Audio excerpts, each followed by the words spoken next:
PowerPlayChess, brought to you in association with Kagi. As we move into the final stages of the candidates tournament, it is getting very tense. After 10 rounds, Domaraju Gukesh and Nepomniachtchi shared the lead with 6 points. And then there's a chasing pack. Among them, Vidit Gujrathi on 5 points, so just a point behind the leaders. Now he had white against Nepomniachtchi, and that's the game I'd like to look at. A win for Vidit could send him right up into the lead, or close to the lead. So how far would Vidit push it? How far would Nepo push it in this game? Did he just want to hold things? So Vidit played e4 as usual, e5, knight f3, and Nepo decided to go with his tried and trusted Petrov. So this is a fundamental decision. He's not switching openings, trying to catch his opponents out. He's decided, I'm happy with the Petrov, I'm just going to play solidly. Of course, he's prepared this over 4 or 5 years, and it's worked out pretty well for him. But it does mean that his opponents have a target to shoot at. And of course, Vidit came to this game prepared. So first of all, he played knight c4. Well, that's a little bit unusual. What's he got in mind? Queen e2. Okay, this is a very unusual system. Well, I say that. This position has been seen before. So, for example, Carlsen has played this a couple of times. And Carlsen has gone with knight e3. That's a tricky little move. Obviously looking to play here. And, well, I mean, Nepo would have something against that. But instead, very quickly, Vidit played knight c3. So this is certainly unusual. And that was taken. And then b takes c3. So you can see that a queen trade is on the cards. And perhaps Vidit was hoping for a small but stable advantage that would suit his style, without enormous complications in an endgame. And, I mean, previously, for example, we've seen this, a game between Zvagintsev and Nielsen, Peter Heine Nielsen, went like this. And white was a little bit better. This bishop is rather annoying for black. And in combination with a rook coming to b1, there is pressure. And potentially a knight coming here. That's certainly uncomfortable for black. This bishop makes the difference. So that's why Nepo's next move was very clever. So he invested almost 12 minutes in this position. Very wise, just settling himself in. And he played bishop g4. So what he's doing is he wants to provoke f3. And then there could be a queen trade. But do you see that pawn is pretty ugly? It stops the bishop going to the diagonal. Very clever. So after bishop g4, of course that can't be taken. Remember, there's a pin. Vidit just exchanged queens. And then he played rook b1. Okay, points at the pawn, which moved up. And then d4. The bishop isn't doing too much on g4, so it just redeployed back to e6. That's annoying for white, because there's a little pin there. If the knight moves, then the pawn could be taken. So a4 played by Vidit, which could be useful perhaps later on. But just look at this. Which side has the better pawn structure? Well, to my mind, it's very clear. Black has the better pawn structure. Nepo castled, and then knight e3. Yeah, I think that needs to clear out of the way. It's also attacked by the bishop, and then bishop g5. I mean, it looks roughly level, this position. I mean, I don't think white's opening has been a success in any way. And in fact, I look at white's structure and it just looks ugly to me. Although it's not that bad. Vidit played here a very natural move, he advanced one of the front doubled pawn. But actually, that really weakens the d4 pawn. It would have been better to just bring this bishop into play somewhere along this diagonal, even b5. It's roughly level. But c4, in theory, you'd want to do this to get this pawn going, but it's a bad move. And, well, I'm going to come back to the great debate about pawn moves in the opening. Look, Nepo has developed. He's got his king to safety. Look at White's king. Look at all these pawn moves that White has made. And yes, this is connected with the little ears of h3 and a3, but it's similar. Too many pawn moves for White. Not enough development.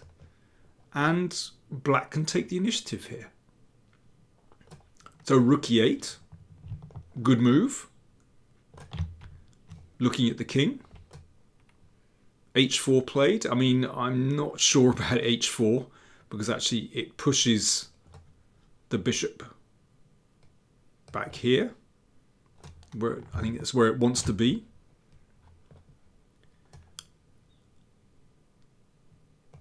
c3 defends the d pawn. I mean, it's interesting. I mean, I just look at this and think, well, Black should be better here. In fact, the machine still thinks that White is okay after this. Watch this. Giving up this a pawn and just going for it with g4. Well, I mean, I don't know what to make of this because it seems I can't imagine this initiative on the king side is that strong. It thinks that White is still okay here. The thing is, if White's initiative peters out, then Black is just left with an extra pawn. Now, the machines understand how to keep things going, but humans, well, you make one inaccuracy and Black is just better.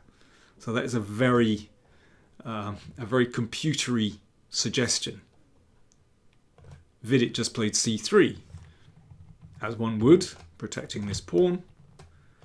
After c5, well, Black is just better here.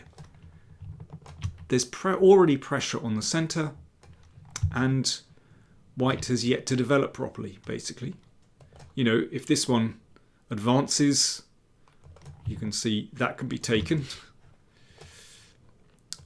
And yeah, what do you do about this pawn? It's really difficult. Bishop d3. And now Black has quite a decision. You know, you could take here, or you can play knight c6. Knight c6 played after 20 minutes thought. I mean, it is possible just to take this pawn.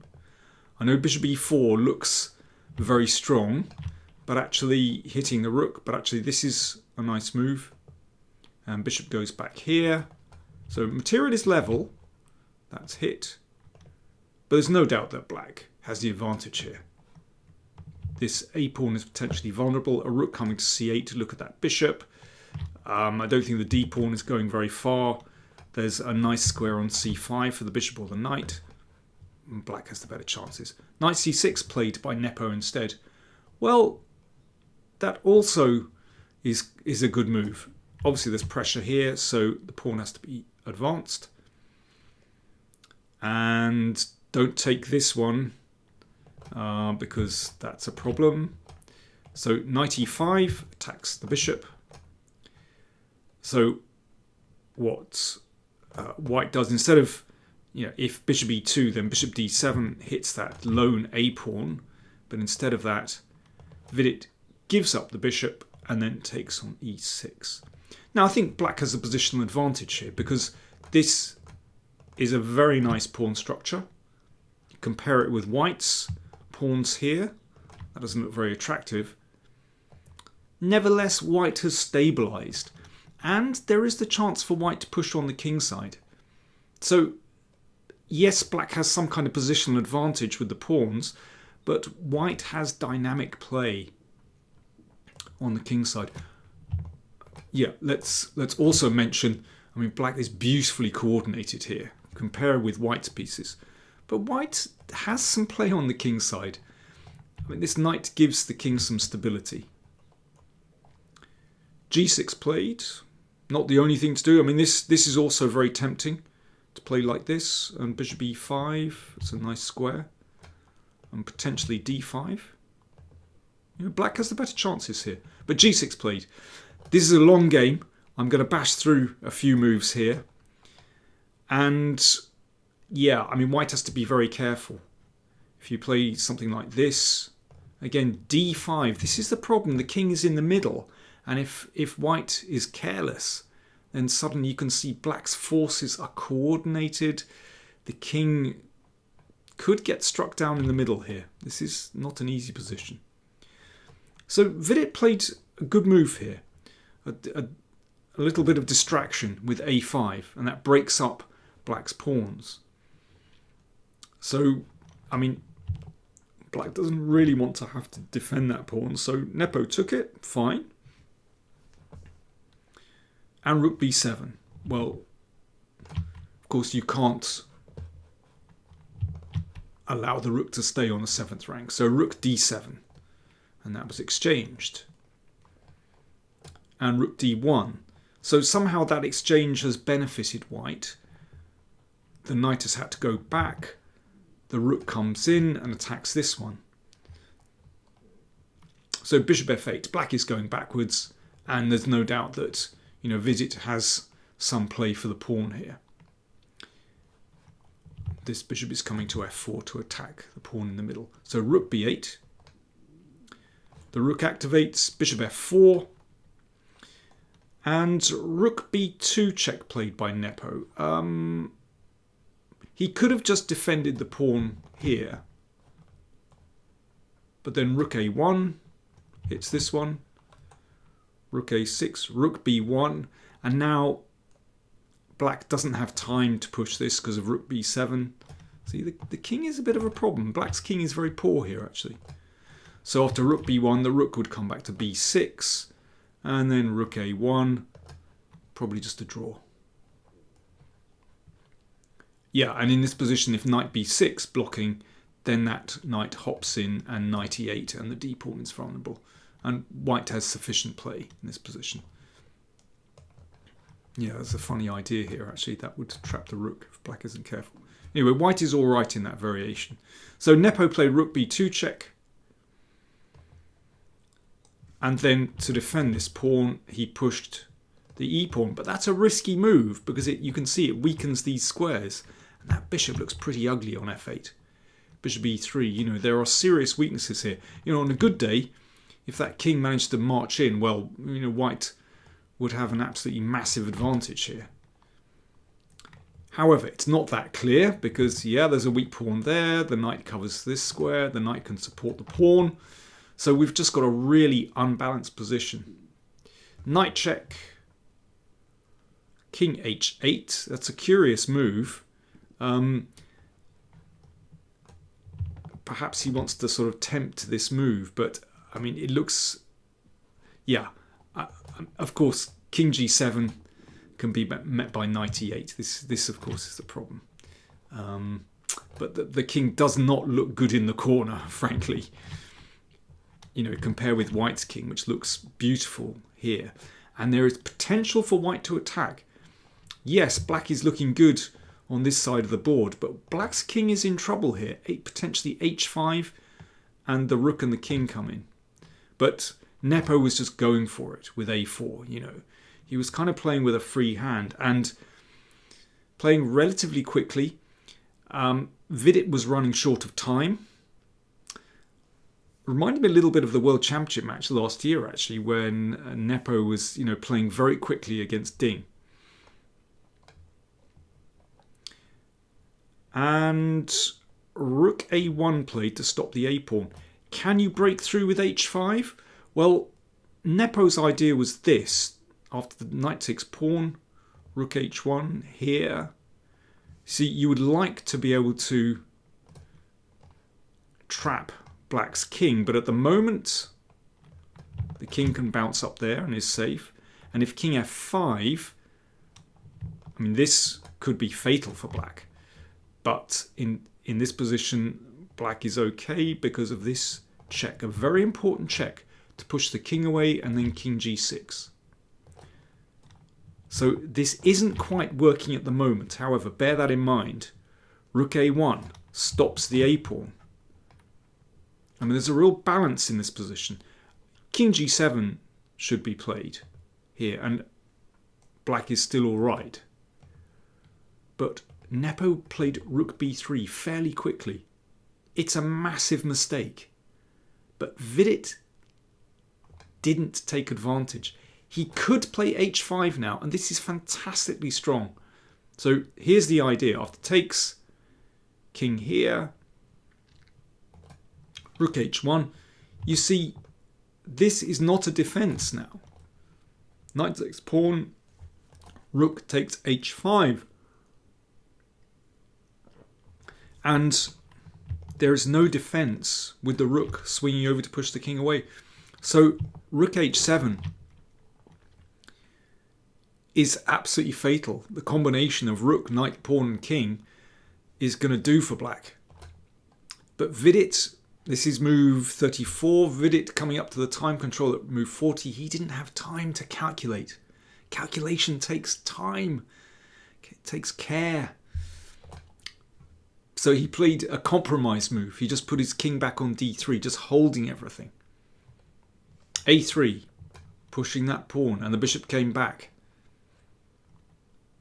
a5, Nepo goes for it. The second a pawn advances. He's probably still okay if he plays knight a4 here, but a5, bishop a3, basically, okay, Vidit missed a great opportunity with h5, but still, basically Vidit has turned the game around here.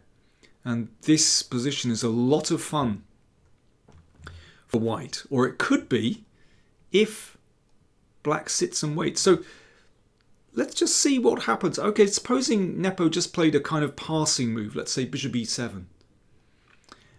This is the kind of position that Vidit could play in his sleep. He's a wonderful strategic player. So for example, knight d5. Knights get exchanged, which means the king has room to come c4. What a terrible bishop this is. The bishop redeploys. Threat to take here. The king comes in. I mean, the king is going to march in. Perhaps take this pawn, if not march in here to attack here. I mean, this is a dream scenario for white. And importantly, very easy for white to play. Vidit could play that in his sleep. Nepo recognized that this was a crunch moment in the game. If he doesn't react quickly, he'll get squashed. d5 he played. A randomizer. And Vidit compromised. He put his king back. But if he'd had time to calculate, he would have seen that knight takes pawn is simply winning. And Nepo didn't calculate this either. He just decided, I've got to play d5 quickly. Okay, why is this winning? Okay, well, if knight takes, pawn takes, well, this is like the other variation, except this is a huge passed pawn, so it's even better. Nepo's idea was to take this and play c4 to win the rook. So now black is a piece up. However, look at that king in the corner, miles from the action. And in fact, this is a winning position for white. The king is going to help those pawns push through, and black is lost here. I'll give you one sample variation. Okay, what about e4? Okay, well, let's just push this. Okay, the king has to come across to try and stop the pawns. c6, king e7, right. The king has come across, so if c7, king d7, but okay, king takes pawn. Let's say this one, bishop here, king b7, so black has a blockade. However, now here's the decisive moment.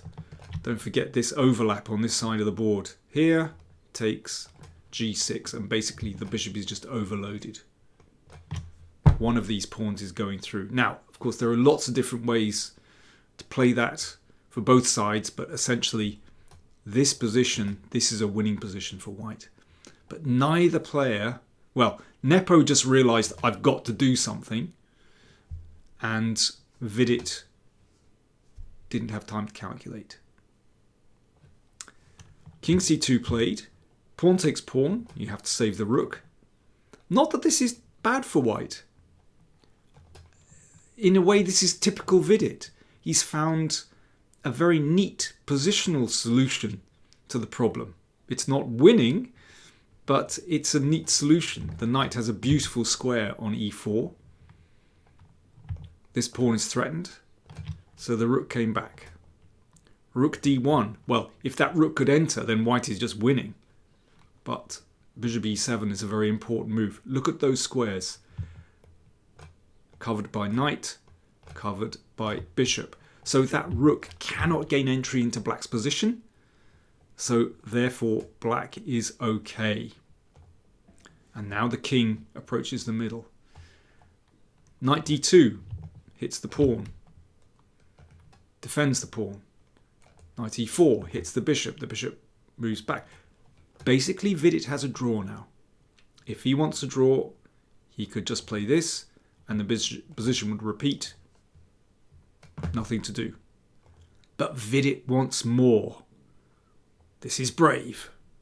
Knight g3.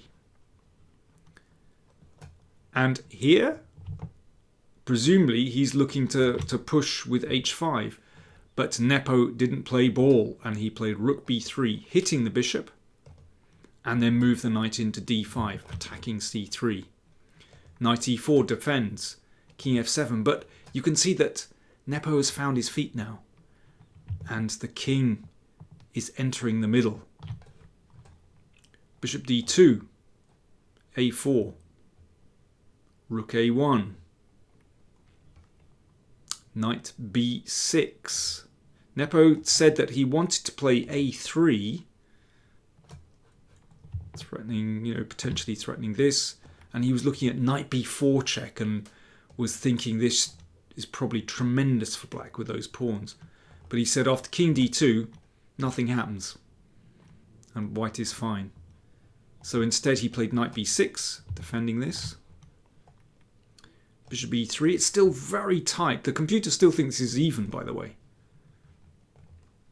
Rook a5. So the rook has found its way behind the pawn. Normally that's where you want the rook. Behind that pawn so it can push it forward. And Vidit decided to play king b2 to blockade. But we'll see, that's quite risky. He could have played knight b1 and put the knight on a3, and that's a great blockader.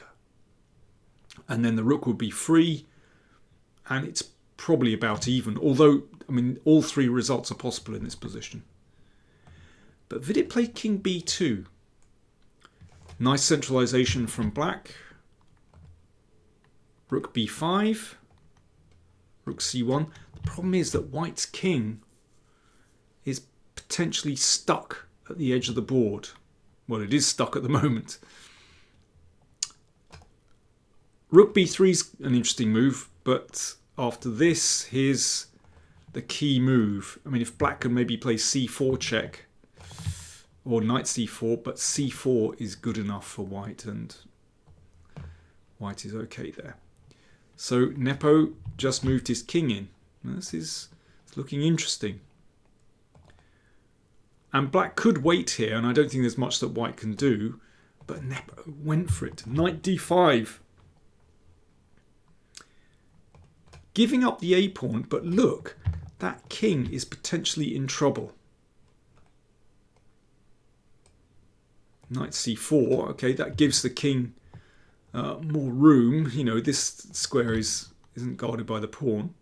e4, but here is the moment where black's king comes into play. And this is incredibly dangerous, because black's pieces are looking really menacing now. White has to be really careful with that king vulnerable on the a file. Bishop f2, that was attacked, and king d3, really nasty, attacking both these. White is still holding this, but Vidit was running short of time, and this is incredibly difficult. Bishop g3, that's okay. Attacking the rook. And Nepo kind of wanted, he said he was looking at playing rook b7, but in fact white is okay here. I mean, this is fine margins. That pushes the king away because there's a skewer, and in fact, you know, white is all right there. So instead, Nepo went for knight takes pawn, check. And here Vidit made a mistake. Again, this is a moment where you need to calculate. Calculation takes time. The simplest way to draw is to play like this. You take the rook. So we've transposed into a bishop endgame. Very limited pawns. It's clear that white has to be extremely careful because the king wants to move and then the c-pawn advances, or perhaps the king comes over to attack these. But in fact, white is still okay here. Now, this is not simple. There are lots of nuances here. Black can try various things, and Vidit basically just judged, well, it looks too risky. I could just be lost in this position.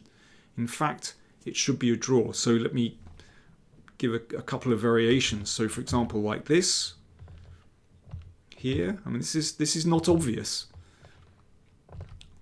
This king comes across, and this is a draw. The bishop stands on a poor square because after this the king attacks both of these, and that is a draw. Just in time. Or king d5, also very tricky, but in fact this is okay. Bit of calculation is needed. I mean, this is not obvious that white can draw this. In fact, it should be. Let's just have a look. And that's a draw. But Vidit didn't have time to calculate everything through, and he played king a3. And now he's on the edge. The computer thinks that white can continue with knight e5, but basically, you know, white is hanging by a thread here. I mean, you try and defend against this. This looks absolutely horrible. I mean, I won't bore you with a very long computer line, but it's on the edge, basically. Vidit played knight b2 check and c4, and this really is fatal. So, for example, if this is taken, then the king just gets caught in a mating net. That's mate. In the game, rook f2 was played. Knight e2. So there, watch out for a deadly discovered attack here, and watch out for the c-pawn as well. c3. Rook b7 check here. King a4, c2, good move. You don't need to take the knight. This one is running through. Check. Another check in king e4. And here Vidit resigned. Okay, let's just take in exactly why he resigned. So what about rook f1 to stop the pawn? Well, a simple way of playing is king takes bishop before you push on. And if knight d3, king d4, like this. And you can just exchange king c3, and, well, apart from the mating threats, you're just going to win that rook with an overwhelming material advantage. I mean, you can also play for mate here. For example, like this. And knight d4. Wow. I mean, this is fantastically complex. But a few key things in this game. First of all, very clever opening play from Nepo. So this basically neutralized Vidit's opening, bishop g4, excellent stuff. And after this, black is better. However, Vidit did very well to reach this endgame where, he stirred things up with a5. But at the crunch moments, Vidit simply didn't calculate properly. So in this moment, he was winning with knight takes pawn.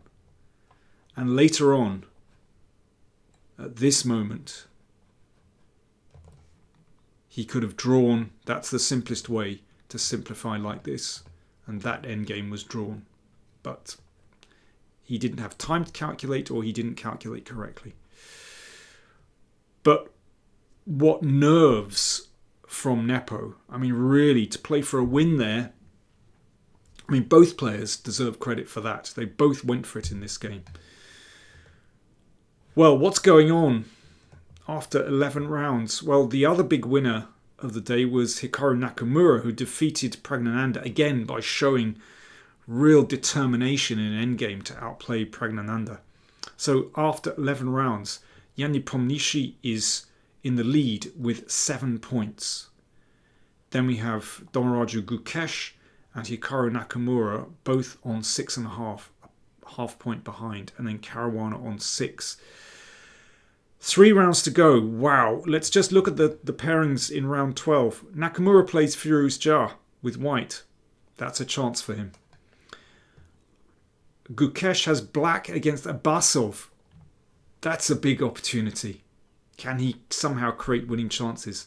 Caruana has white against Vidit, who'll be quite demoralised after that game. And Nepo has white against Praggnanandhaa. All those games absolutely crucial. It's being played today.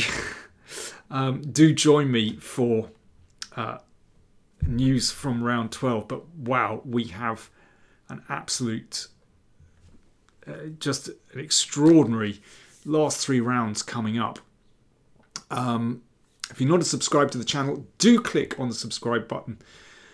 You'll hear when I post videos, and yeah, I'll be posting in the last 3 rounds, of course. Thanks for watching.